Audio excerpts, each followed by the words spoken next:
Voices shouting, screaming in defeat. Politicians playing games under darkened skies. Hope lost in the dust of the street.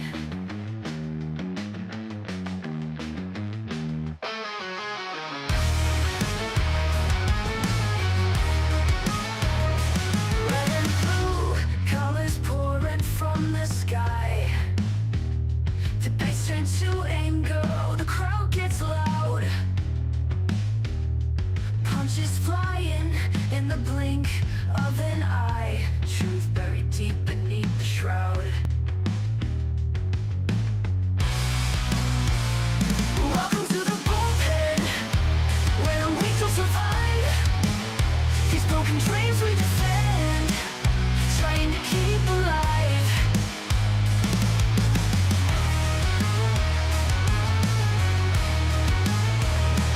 Faces on the screen, flashing perfect teeth. But behind those eyes, just rotting greed. Politicians turn to whispers beneath. They all just get what they need. Whispering conspiracies, drowning in their lies. Echoes of freedom, lost in cries. Spin the wheel of fate, let's see who rise. But this game will bleed you dry. Welcome to the bullpen, where the weak will survive. These broken dreams we defend, trying to keep alive.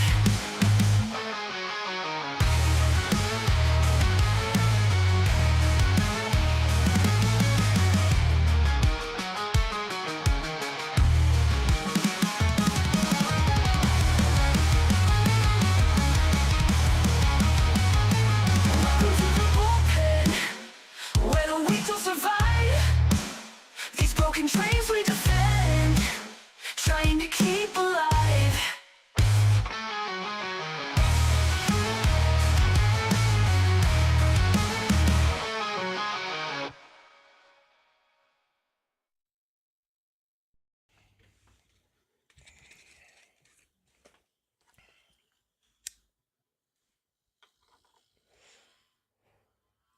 Happy Sunday and welcome to the Bullpen. This is episode 2 of a new political show that we're doing. This will be our normal time. We did a special episode Thursday night for the debate, and yeah, we're up over like 1,200 views on that. So people apparently Got a somewhat couple enjoyed comments it. from Germany. Yes. Yeah, Do you see the German comments? yeah. I translated it. It said the amount of whitewashing you guys are doing is unbearable. Then he said, "Go MAGA." So don't know. I'm not quite sure where that's coming from. I think we were pretty complimentary towards Trump uh, during the debate. But Yeah, it and wasn't I'm hard wearing a for him. freaking MAGA hat. So Yeah, maybe something got lost in translation. yeah, who knows? I mean, it's Google Translate. It could twist anything that has to do with MAGA into something else. But, So, yeah, I am Brahma Bull. This is Little Chad. We are your host for the Bullpen, and this week's episode, family meeting. You want to yeah, because give a little anyone who background on watched what's the going on? yep. Uh, I would think anyone who watched the debate would know why there's a Biden family sit down happening this Sunday. Although allegedly they tried to say, "Oh, it was planned. It was always planned." We're not Yeah, doing any.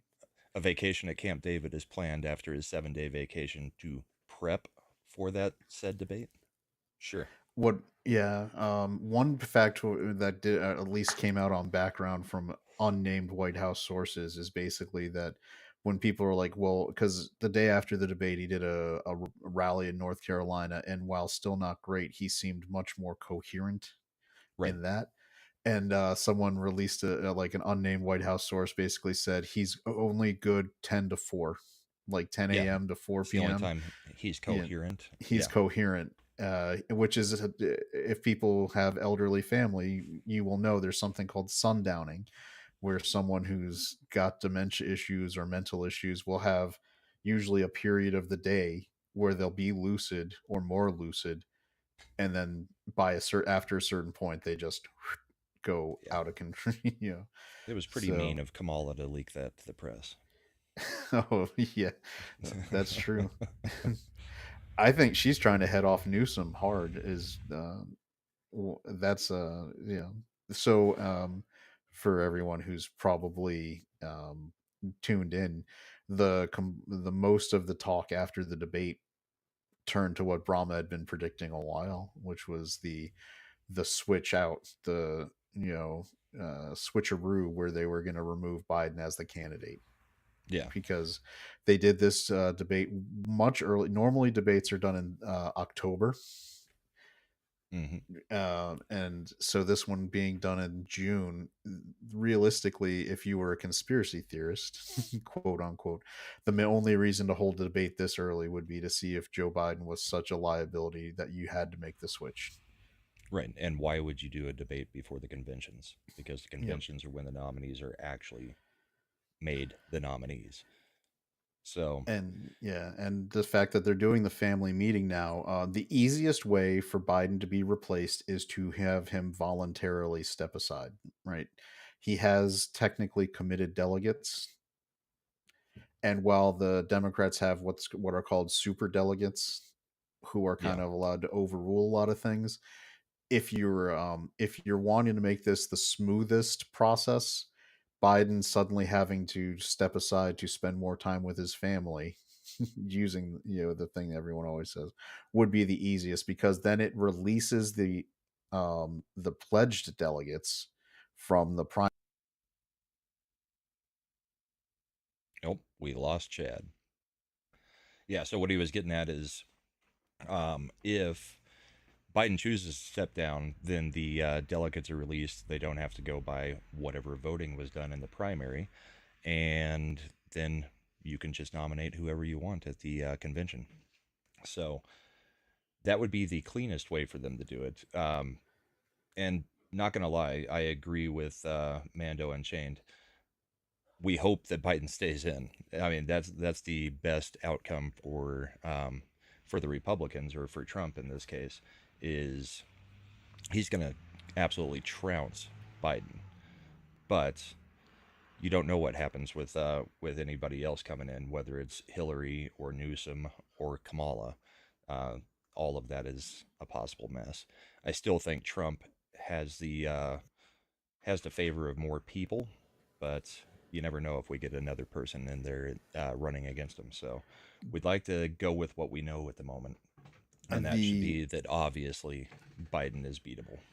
I have, and we did see, as Brahma predicted on Thursday night, that there have been definitely rumblings of bringing back Hill Dog Yep.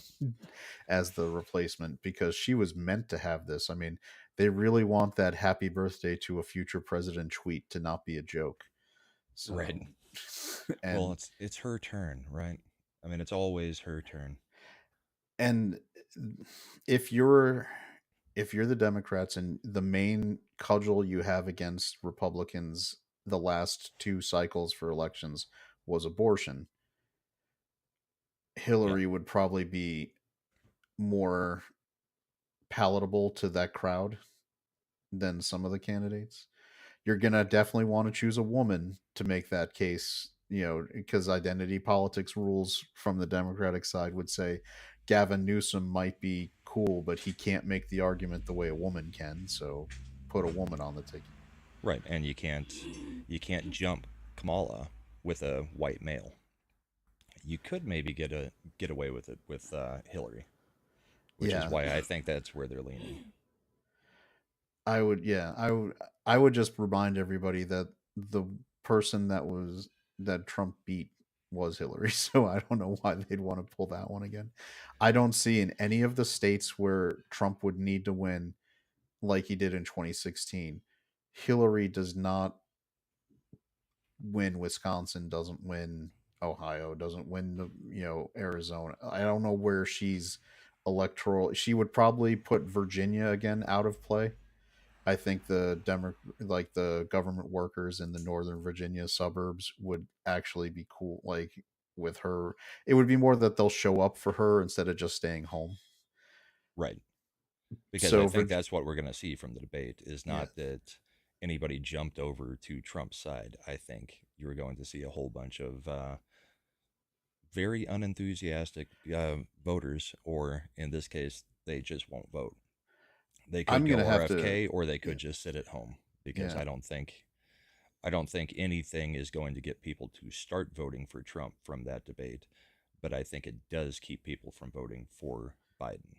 I see in the chat here we got Glidner saying that if Trump had Condi Rice as VP, the Republicans declare victory in July, and I would hard disagree with that.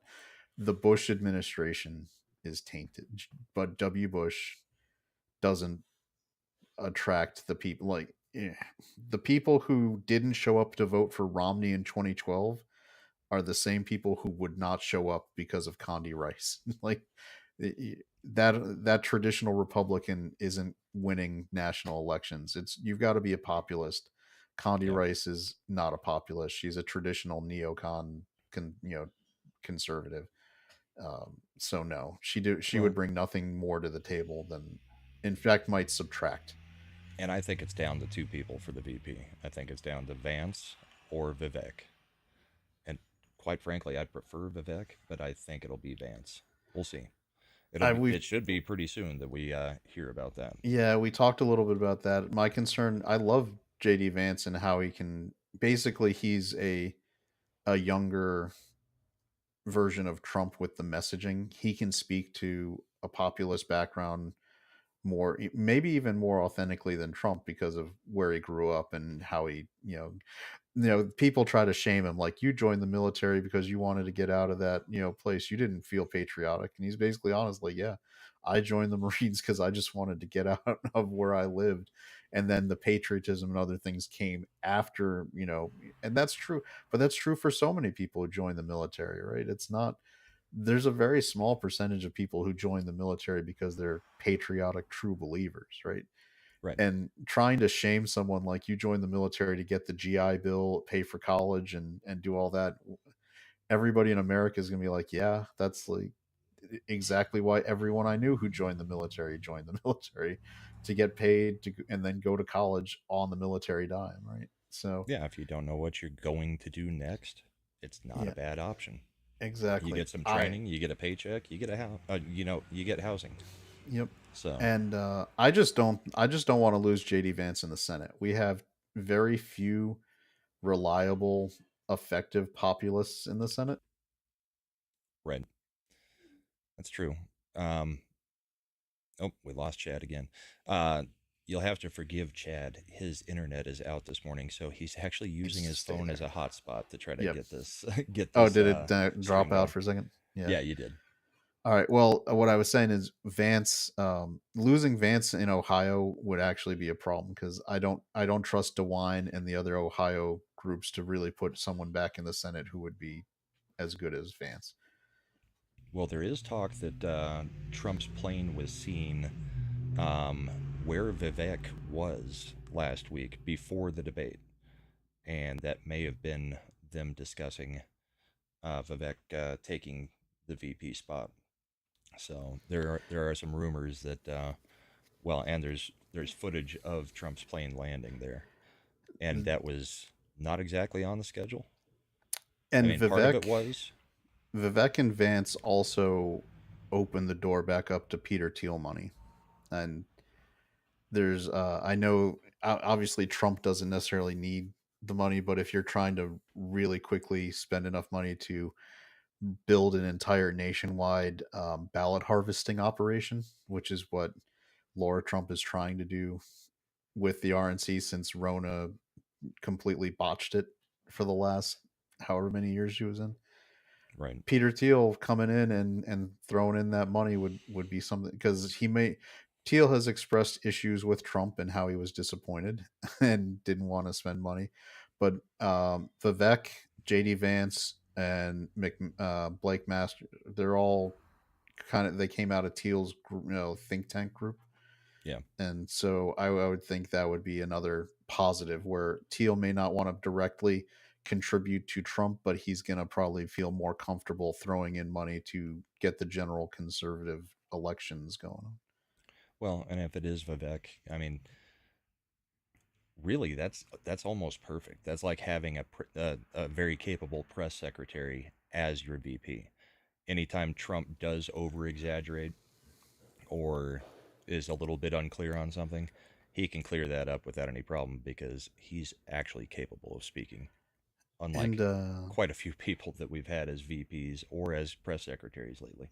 Vivek is assassination insurance. I Yeah, agree with Southern Bell. I think Carson would probably be the most effective choice for him.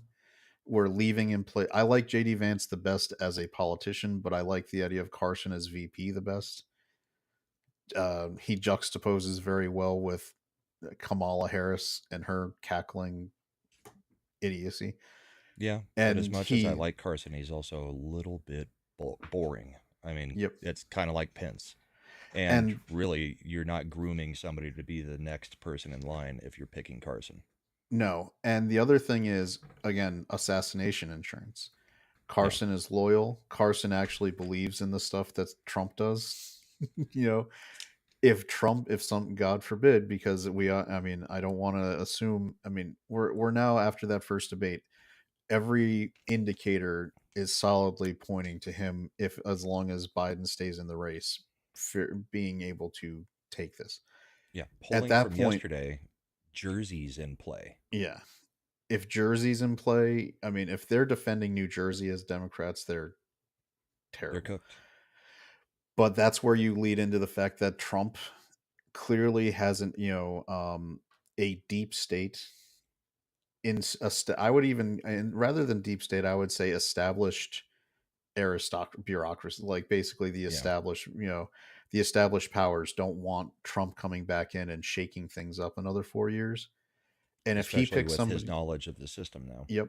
And if he picks somebody like Tim Scott, to me that just that actually is encouraged, right? That's, if you I mean, I'm not saying that they took out presidents previously. I'm just saying that maybe it happened. These are organizations and groups that may be willing to do something if they know that the person who would step in and replace him would be, a team player. There's a lot of conspiracy theories that that's what happened with Reagan and with Hinckley, that because H.W. Bush was a former CIA director, they took their chance on getting him replaced, and it just didn't work out. Right. So, you know, not and then obviously Reagan was a little different after that whole thing, but not to get too knee deep into the conspiracies. I would say Carson is the one I would want to probably go with, just to provide all the if you're looking at the like one of those charts you get with the gaming where all the it's going all the different spheres for character traits for positives. Carson gives you the most balanced benefits with the least drawbacks. Yeah, I'd agree with that. I still don't think it'll be him, but I'd No, agree that that would be a good pick. I think if Trump wins, I think Carson comes back into the cabinet, which is nice. Yeah, He Surgeon did good. General, He did maybe. a really underrated job with HUD. Some of Yeah. those enterprise zones were doing really good work before Biden gutted all those programs. Well, with the recent developments with them trying to make guns a public health issue, having him up there as the Surgeon General might be a good idea. I mean, there's a few places Carson could fit. And we lost Chad again. But what we will do real quick is I'm sure most people have seen this, but we're going to play Trump's new campaign ad from right after the debate. Well, in the middle of the morning. So we'll check that out. It's kind of a debate recap, so All right. fits in real easily. No, Both hours, making sure that we're able to make every single person eligible for what I've been able to do with the with the COVID. Excuse me, with dealing with everything we have to do with.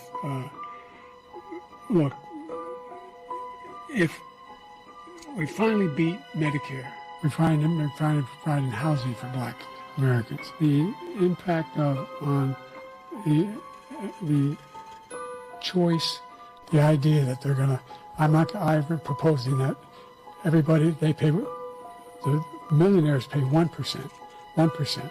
So no one I would not raise the cost of Social Security for anybody. I got my handicap, which when I was vice president, down to a 6. And wants to get away with, get rid of the ability of Medicare for the ability for us to be able to negotiate drug prices with the big pharma companies. What I'm going to do is fix the tax system. For example, we have 1,000 trillionaires in America. I mean, billionaires in America. No one was hurt. No one Israeli was accidentally killed, and it stopped. And I'm going to continue to move until we get the total ban on the total initiative relative to what we're going to do with more border patrol and more asylum officers. That's so sad.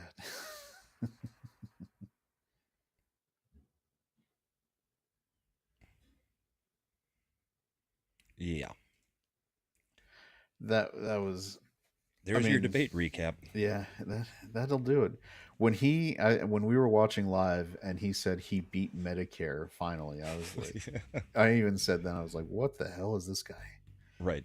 Trump's We beat response was Medicare. perfect, though. Yeah, you beat it into the ground. And then they didn't show that response in the ad, but when he was like, I don't know what he just said, and I don't think he knows what he just said. That was the kill shot of the night. Yeah. And none of it was, and that's what's great is that's not rehearsed. You could tell. I said when we were doing our debate show, like you can see that Biden was trying to remember the zingers he had pre-rehearsed, whereas Trump is actually, almost like a trained comedian using what the audience is giving him and just worked with what Biden was, offered up on to him to just knock it out of the park. Yeah, Trump did a good job of A, being pretty level-headed, and B, taking those shots when he could. And they weren't heavy shots. They were just kind of like what everybody accuses me of, just the dry comeback that kind of works, especially when you don't have an audience. But I really do think that not having the audience, Trump still was basically trying to get in those lines that he knows the audience at home would have been listening for and cheering on, because that's what we were doing on stream. That's what Trump a lot of people were doing. has almost an innate sense of mimetic warfare to just like know how to do something that'll be a great 8-second meme joke. Yep. So to answer Mad's comment, I'm running off a hotspot on my phone, which is why I've cut out a couple times already on this show. repeatedly, yeah. So Coming out of the debate, I mean, most of the lines that I have heard is, yeah, Joe had an off night. Joe didn't look real good, but everything Trump said is a lie.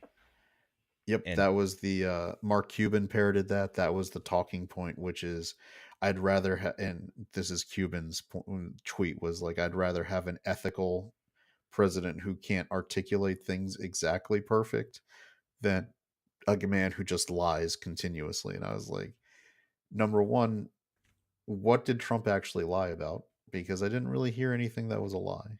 And no, number Trump. two, Yeah, go ahead. I was going to say, number two, I think you're really downplaying just not articulating things clearly for what was happening with Biden. Well, we can definitely point out multiple places where Joe flat out did lie. I mean, no soldier has been killed under his presidency. No, Guess no we're leaving out Afghanistan. soldiers. Yeah. What was the other one? Well, Bo's many deaths. I mean, obvious lies again. I'm shocked how Bo can continuously die of cancer at home and in Iraq as a soldier at the same time. The new one was, I didn't realize that he was now a definitive victim of a burn pit cancer-related death. Yeah. Yeah. He pulled if I remember right, I thought Bo had cancer previously and was in remission before he went to Iraq. Yeah, I don't remember enough detail. But, I mean, he's died in almost every war since World War II. And of cancer, which has been helpful because when Hunter moves in on Bo's widows, it's good to have that many available. True. um, what were some of the other lies? So we've got Bo. Oh, the very fine people lie that has been debunked so many times. It's not funny. I mean, even Snopes came out with a final fact check. I don't know how many years it's been later, and said that that one's untrue. Meanwhile, they say that Trump lied about absolutely everything. I couldn't pick out a specific lie. I believe what they're trying to do, as they have done this whole time, is Trump uses very exaggerated language. When he says, everybody thought that Roe versus Wade was a wrongly decided Supreme Court case. Yeah, it's not really everybody. We get that. But you also can't call the whole statement a lie that there was people that did want Roe versus Wade overturned My because favorite he part of that uses was flowery when language. they pulled up the clips of Biden from circa like 1991 talking about as a constitutional professor. Yeah, Everyone agrees Roe was a terribly written decision and poorly done. And I was like, oh, look at that. Guess we've, this was, Biden back then when he was a tool of the state, but at least coherent, yeah, was, saying the same thing. Yeah, I mean, they go after him because he says, everyone says this. We've got the best that when he talks about, oh, we had a beautiful border, the greatest border. It was completely controlled. No one was getting through. And they'll try to fact check him like, there were still border crossings under Trump. It never reached zero. And I was, well, no, but you see yeah. what he's But we talking weren't about. welcoming Yeah. everybody in either. He was at least trying to make it zero instead of trying to make like Biden's executive order where like if it gets to 4,500 per day, we will pause until it drops back down to 4,500 per day. Yeah. Oh, what was the term that Joe started using for border patrol agents during the debate? Was it um, amnesty officers? amnesty officers, yes. Yeah, that's what our border patrol is now. They're not there to keep the border closed. They're there to offer amnesty to anybody that they see. And the border patrol, who apparently in Biden's mind had endorsed him, immediately put out a statement that they would never, have never, and will never endorse Joe Biden for president. They Yeah, endorsed Donald Trump. immediately after the debate. Yep, they weren't going to let that one slide. No, and nor should they, because again, flat out lie from Joe Biden.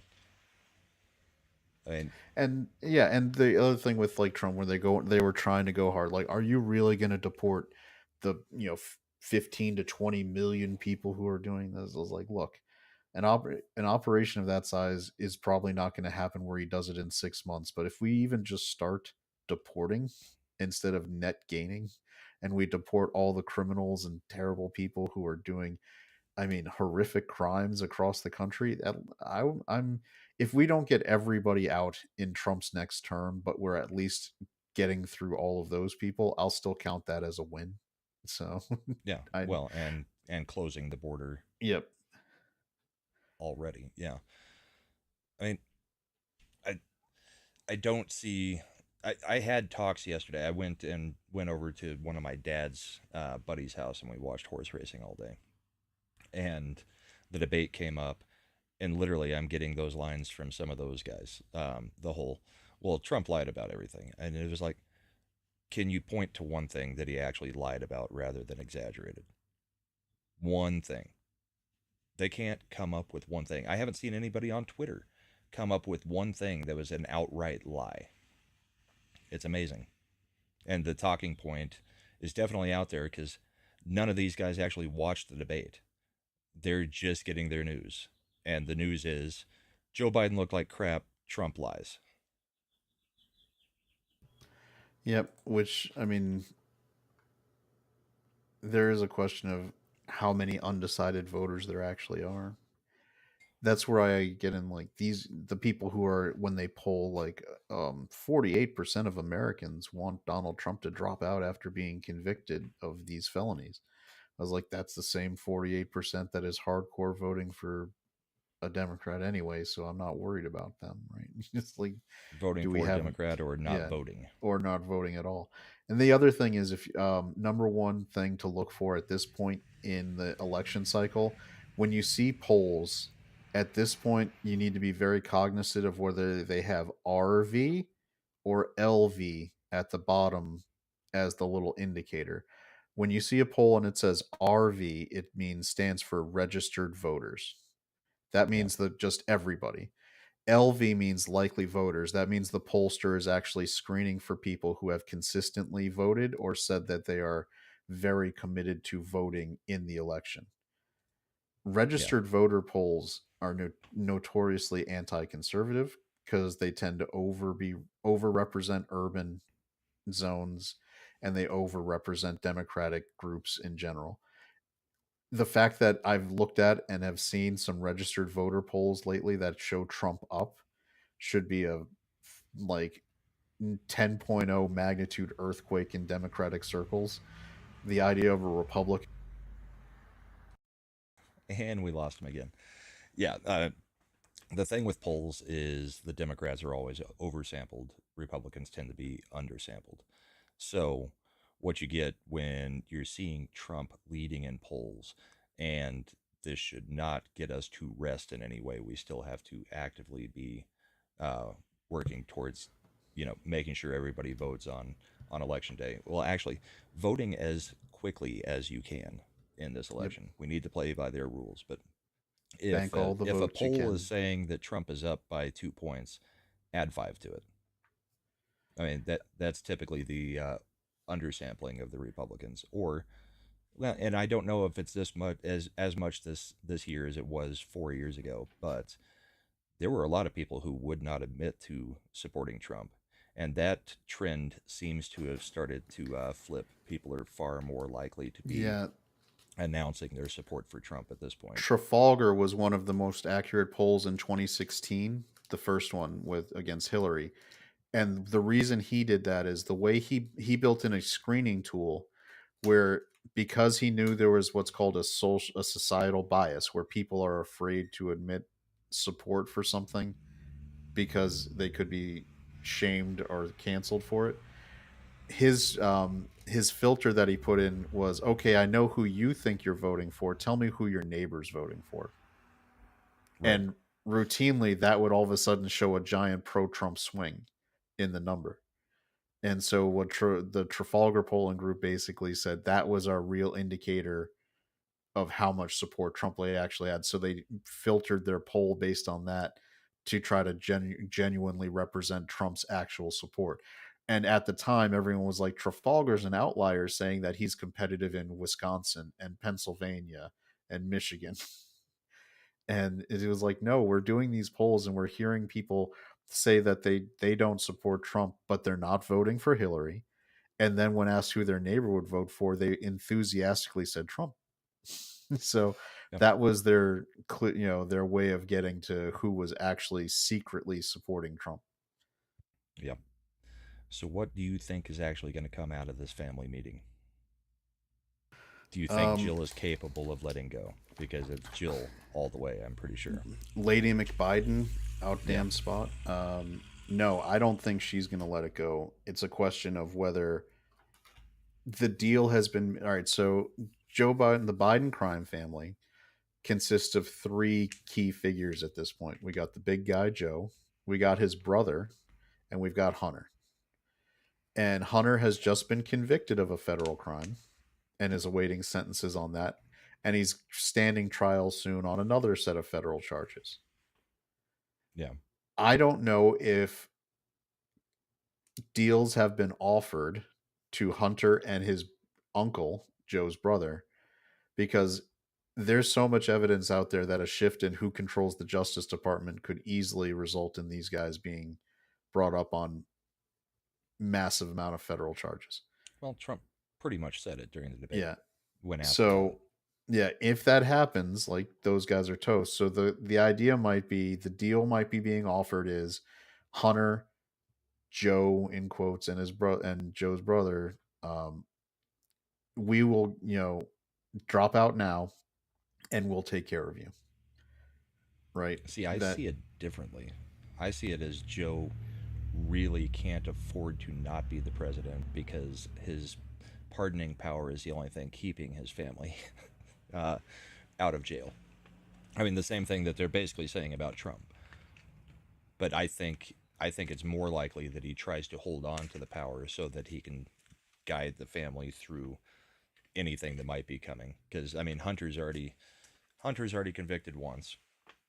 He'll be convicted on just about anything that they're throwing at him at this point because it is so out there and clear.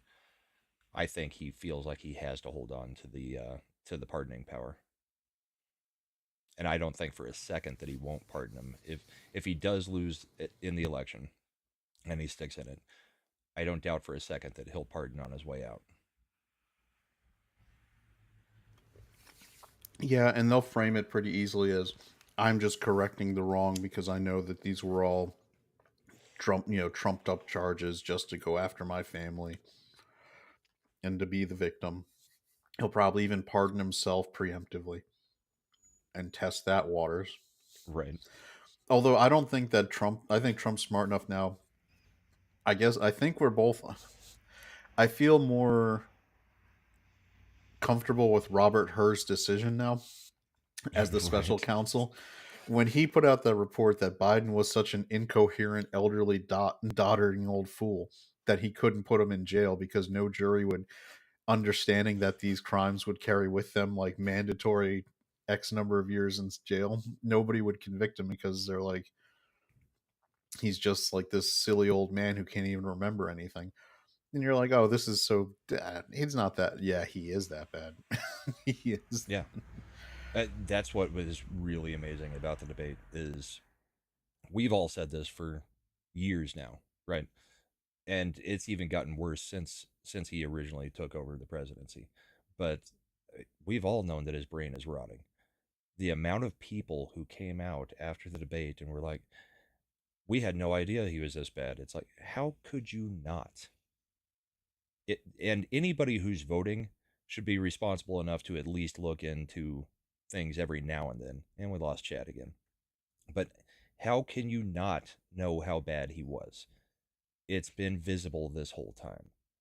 It amazes me the amount of people that are just incapable of looking at it and seeing it with their own eyes. And the projection going on from the other side right now is absolutely hilarious. You know, Harry Sisson, when are when is Trump going to do the right thing and step down for the sake of our country? It's like, you know, Trump really didn't do anything. He told everybody to peacefully go to the Capitol. I mean, we all have that video too. We have the tweet. I mean, yeah, low spec. The TDS is incredible. Absolutely incredible. It's more than anything I've ever seen with any of the other Republican presidents. And believe me, my whole lifetime they've all been called Nazis to one level or another. Even the ones that didn't get in. McCain, Romney, they're Nazis right up until the point that they lose the election, and then they're actually pretty good. The media loves them. McCain's great. Why would you guys be upset with Romney? But every president is a Nazi on our side. So, I mean, Yep. the TDS though is beyond the level of anything we've ever seen before. It And makes I people willfully ignorant. part of that is because the institutions that are really worried about the changes Trump was going about making do have levers to pull to try to manipulate, you know, manipulate people's opinions. To quote a website I like to read, there are trillions of dollars at stake with the stuff Trump was doing. He was effectively containing China with the tariffs he had put in place. He was collapsing China's economy with drilling for oil and getting the price of energy down so low. It was a net positive for the American people, but it also meant that all the Middle Eastern countries and Russia, who are petrodollar dependent, couldn't engage in any shenanigans because the money they were making was just enough to fund basics. Oil Yeah. at $40 to $60 a barrel doesn't let Iran do any shenanigans, doesn't let Russia do any shenanigans. oil at 70, 80, $90 a barrel, you can start fighting some wars because you got a lot of extra money coming in. Because these are Yeah. countries that make all their money off oil. Saudi Arabia under MBS was trying to diversify a little bit. And now we've convinced them to diversify right into BRICS, which is one of the biggest foreign policy failings of the Biden administration Well, that and that the never handling gets of talked about. the Russian economy. They're making money hand over fist on the gas, on the natural gas, because of the way we've set up the tariffs on them and the punishments on them for invading Ukraine. They're making money out of this. They're not losing it. And we've So, destroyed Europe's economy. yeah, People don't want to talk about Germany built their entire manufacturing system off cheap natural gas coming in from Russia. And when we engage and convinced all of the Western nations to stop trading with Russia, and also magically a pipeline that had been built blew up, who would have yeah, done that? Um, Germany's manufacturing has gone terrible. Like if you look at the charts, they've just collapsed because it's too expensive for them to run their factories off green energy. They can't do it. You can't you run major industrialized plants off renewables. It doesn't work. they're refiring their coal plants. They're reinstituting all of the old plants that they were taking offline for the green initiative. So, yeah, it once again proves well the green energy cannot be the thing that any country is actually running off of. I mean, we look at reports on, say, solar panels.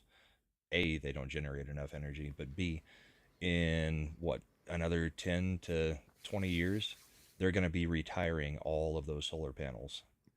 And they are And they will like become 300% worse for the environment yeah, because of the than rare any other earth form of energy. minerals are just terrible for the ground, and they'll just be sitting there leaching chemicals into the ground, contaminating groundwater, killing things. It's terrible. But to your average patriot nerd, heard the Saudis going off. No, they did.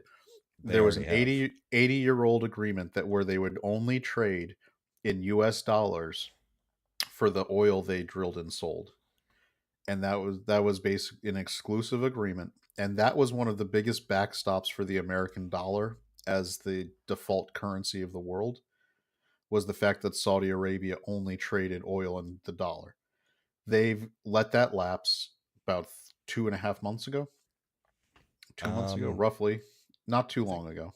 yeah, it was only 2 or 3 weeks ago, I think. Was it 2 or 3 weeks ago? Well, Yeah, I it think it hasn't had been come that out long. 2 or 3 months ago that they were going to let it lapse, and then it officially lapsed. Officially happened. Yeah. Yeah, so it's officially happened. So, and they, I think right after that started, they did start with BRICS, which is, And we lost Chad again. So they started with Briggs, but yeah, the petrodollar is growing quite worthless at the moment. And in the meantime, you've got Joe trying to buy votes by depleting more of our national reserve, as we're possibly going into another war setting. And the national reserve is there to make sure we have oil in case we are in an active war. So yeah, this whole setup is not looking good. The way the Biden administration has kind of strangled our economy and gotten rid of all of our oil reserve. And really, unless we start drilling again, there's no way to fill that reserve without it being us spending a monumental amount of money to refill the reserve at the cost of oil currently. and the cost of oil, which then becomes the cost of energy for the U.S. They act surprised that inflation hasn't abated. Like, oh, how come inflation hasn't gone away? When you have energy, you got to understand we're a very processed good economy. Every stage of processed goods is most susceptible to energy cost, right? If you have shipping where you ship the good across the ocean, the energy cost of the oil and fuel to get it here. Then you have the shipping cost of the trucks that pick it up at the port and drive it to a warehouse. Then you have the warehouse energy cost to store it. the electricity to air condition it or heat it, depending on the season. Hmm. Then you have more trucking costs to move it to the store. Then you have the individual store. Like, if you increase the cost of energy, you're basically adding a 10 to 20% markup at every step of the good, moving from where it's manufactured to where it's sold. And that means that's why inflation doesn't go down, because those costs haven't gone down. It's so easy. And that it's weird that 17 Nobel Prize winning economists wouldn't understand that, when every average person just looking at bills understands, yeah, if this vendor had to pay 20% more in their electricity bill, they're going to raise the cost of a cheeseburger, like the McDonald's cheeseburgers or Chick-fil-A or wherever, where suddenly a meal went from $5 to 14, $14. 15. I mean, what is it? The $5 footlongs. That's one of the big memes, right? A five It's dollar now like a footlong is now $10 6 inch. exactly is now, if you actually want the footlong, it's like 13, $14. Yeah. That's one of my Well, favorite memes, is like, how are you radicalized? And it's like when a $5 footlong became $14. well, and it's the cost of labor on top of that at every one of those steps as well, because not only do you have states raising minimum wages for jobs that should not have anywhere near that amount of pay, the wages aren't keeping up with any of the inflation, but the wages are going up, and that is also going to get passed on to the consumer. So even if you see wages going up a little bit, or people getting extra jobs because they can't survive off of the one, you're still going to see the inflation being enacted because people are having to spend more on everything. But yes, between all the things you were talking about, it's the labor and the cost of materials at every step. It's the amount of gas it takes to transport it. It's the amount of oil that it takes to get it across the ocean. It's all of these things acting together. And even if we see inflation come down, you're not going to really be able to tell, because the prices are not going to be coming down anytime soon, even if inflation does start receding, which I don't expect it to unless there is a change up at the top. And the Fed has done nothing to help the situation. Because the Fed can't. If they Right. reduce, if they lower interest rates, it actually adds gasoline to an inflationary fire. We get stagflation. I mean, if Biden had really wanted, and the Fed had really wanted to curb inflation, the only way to do it with interest rates is to go full Volcker, or from, and make them 15, 16%, Yeah. and you Then would we're collapse back the at American Carter economy. days. Yeah. And well, that's what I mean. When Reagan came into office, he had a recession right at the beginning, because they immediately instituted full high interest rates to do the demand side. Now, Hmm. and Reagan's policies to stimulate everything else took a little bit to come into play. So there was an immediate recession about a couple months into his term in office that lasted through about 82, beginning 83. And then they came out like gangbusters, because they had actually reset all the fundamentals so that the economy could actually function again, which is why Yeah. in 84 he won 49 out of 50 states, only losing Massachusetts. Well, and one of the levers that we have this go around to try to get things fixed a little bit is, if Trump gets in, you can be damn sure we're going back to drilling. If we Yeah, start I think. producing oil again and become an exporter of oil instead of an importer again, that will help fix the economy almost immediately.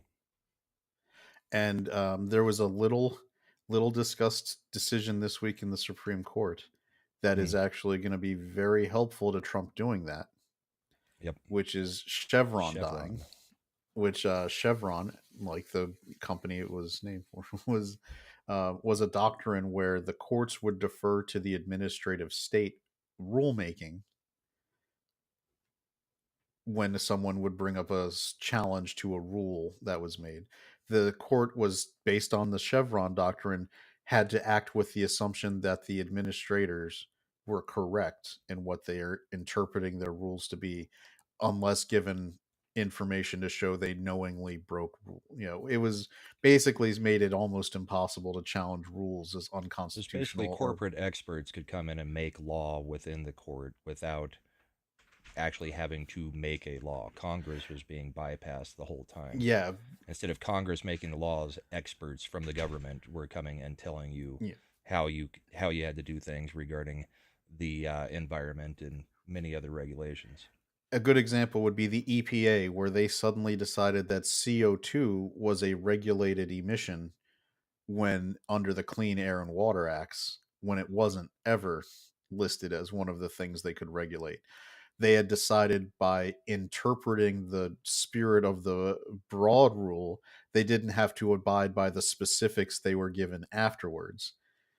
And And that one you know, came up last year in the Supreme Court, and they struck it. They basically said, no, you can't regulate CO2. That was, if you're a court watcher, that was the canary in the the coal signal. mine that Chevron was going down.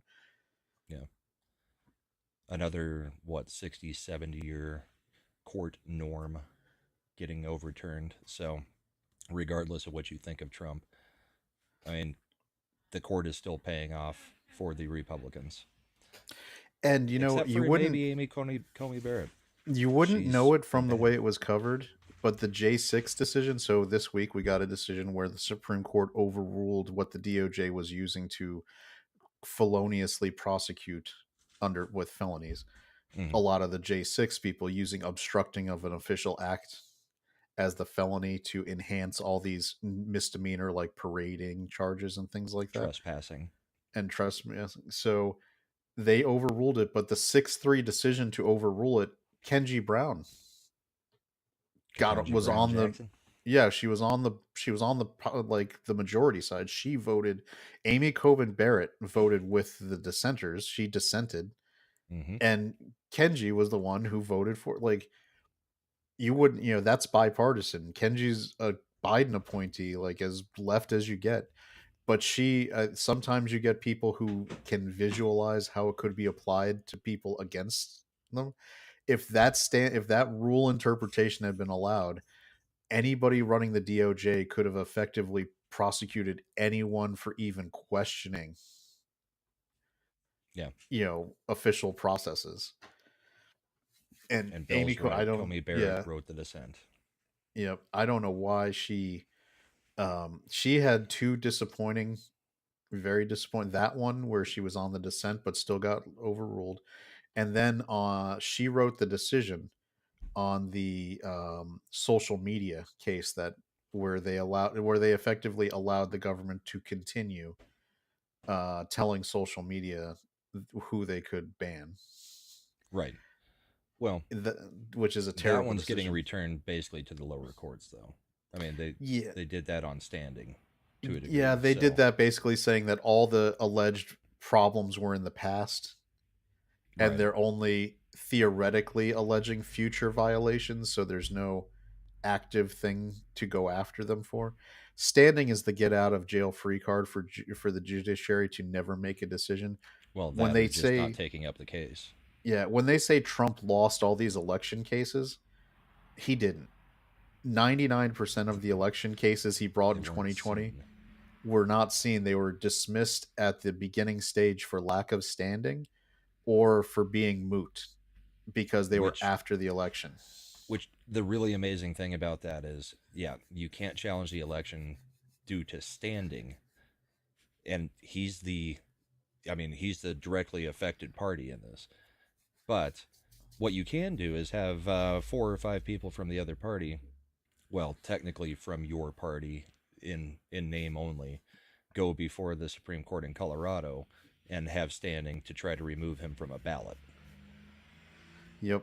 And what's funny about the Trump 2020 cases is they did bring a lot of challenges initially to some of those rules changes a lot of the states were putting in place just for, pandemic related issues.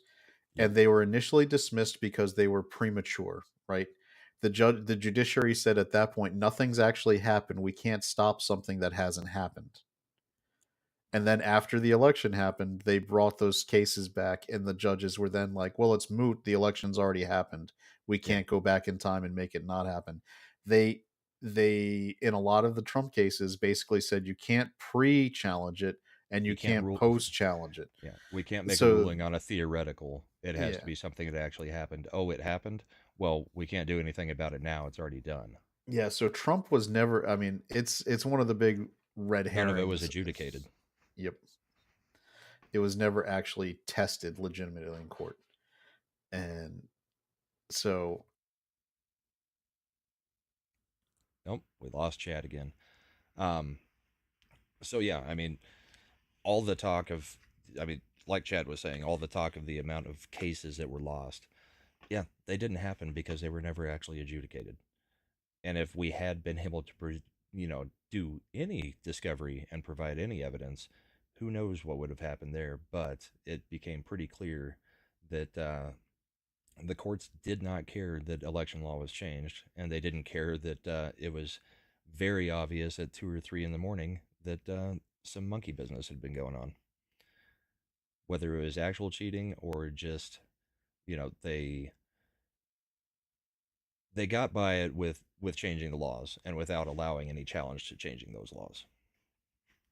I don't think they can do it again, especially not with Joe Biden, which brings us kind of full circle to the family meeting thing. I mean, they cannot pull out another election with Joe Biden the same way they did. His numbers are too bad. His polling is horrible.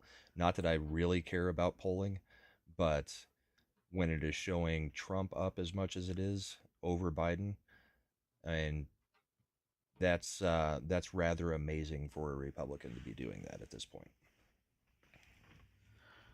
We yeah. get you back. So yep, I'm back. I do. I did. All right. So I did find one post debate poll that came out, and it was Morning Consult, which is left leaning, Mm-hmm.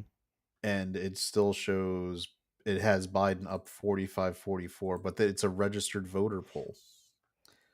Okay. And even within this poll, 57% said Trump won the debate, and 47% of just Democrats want Biden replaced on the ticket.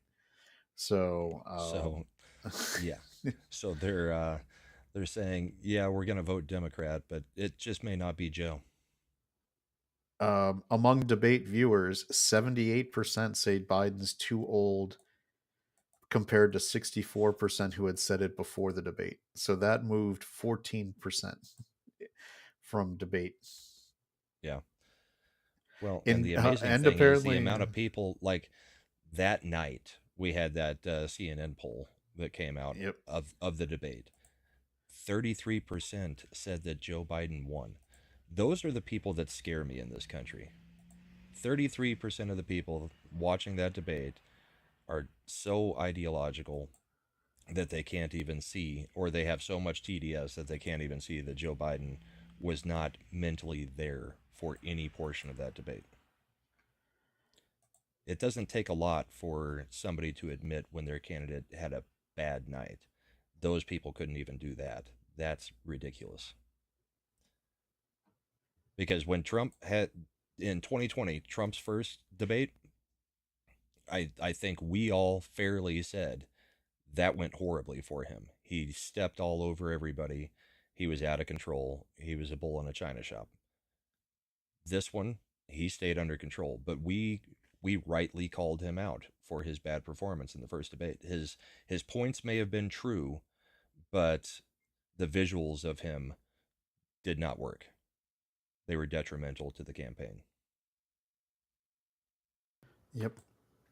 It was I mean, if you could watch the debate on Thursday on mute, and like if you were just had it on in the background, no volume, you would know that Biden was getting trounced just cuz he was there was so many clips of him just looking off into space, not blinking. I mean, it reminds me there was an old it's an old political anecdote I learned about in college when it was about the Reagan campaign. Mm-hmm. It was 1980, and the I think it was, I forget whether it was 60 Minutes or like CBS or just one of the news stations was doing a story about Ronald Reagan's plans to gut Medicare, right? Because that's always how they go after Yeah. Republicans. Pushed And grandma over a cliff in her wheelchair. and it was, yeah, and it was the standard horrible decision, like story about how he's going to destroy Medicare. But Reagan sent them a thank you note, and they were shocked. And someone asked Reagan about it afterwards, and he said, "Well, there's a lot of people who aren't listening, and the footage you used was me at like retirement communities, shaking hands, hugging the people, them smiling and having a good time.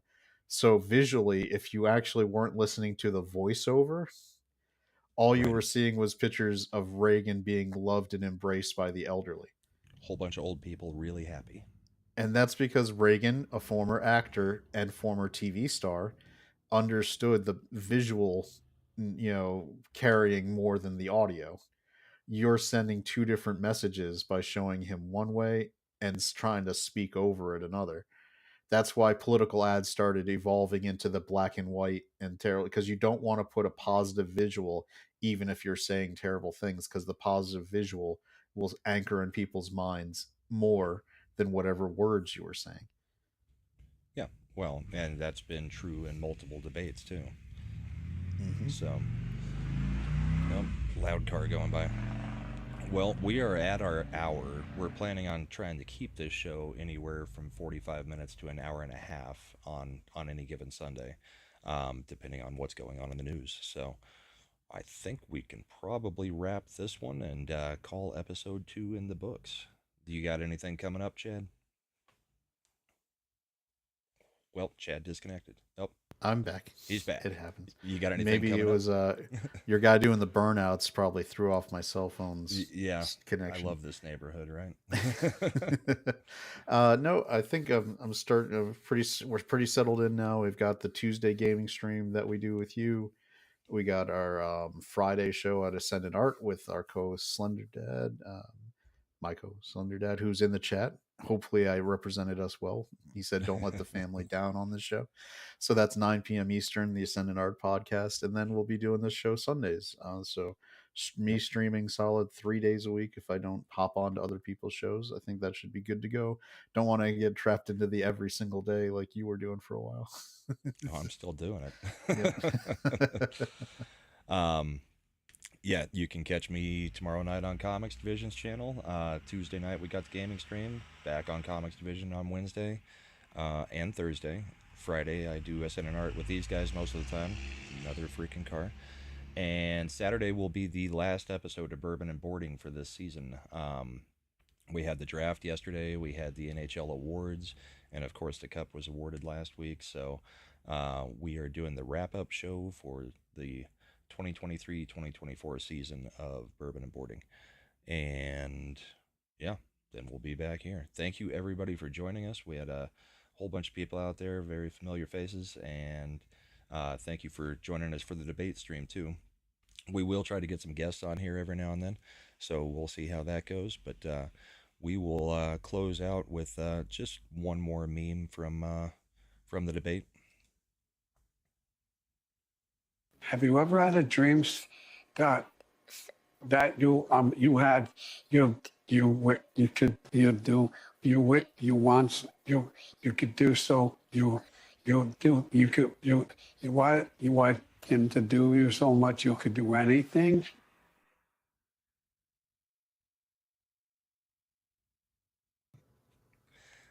Honestly, I love the version that Culture Casino has of that with Mad on it instead of Biden, but this one's a close second. So we'll close with that. Everybody have a great final day of your weekend for most people. Thanks We for will catch putting you up later. with my technical issues, everybody. Yep. We'll hopefully have that straightened out in the next few days with a new router, right? Yep. Technician. I made him send a tech. Somebody's fixing this. Alrighty. All right. Cheers, everybody. All right. Take it easy. Bye.